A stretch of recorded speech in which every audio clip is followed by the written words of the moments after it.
अब मैं मास्टर मोहम्मद शमीम साहब से गुजारिश करूंगा कोई तशरीफ लाए।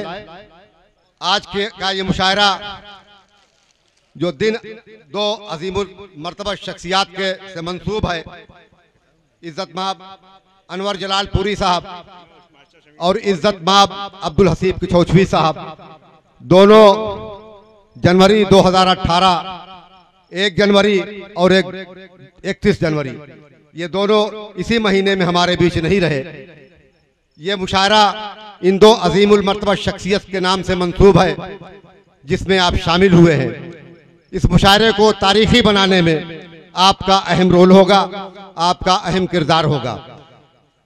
इज्जत माब अनवर जलाल पुरी साहब के साहबजादे जनाब शहरयार साहब को मैंने दावत दी थी, अचानक हार्ट अटैक के वजह से वो तशरीफ नहीं ला सके और अनवर साहब की किताबें मेरे पास नहीं पहुंच सकी।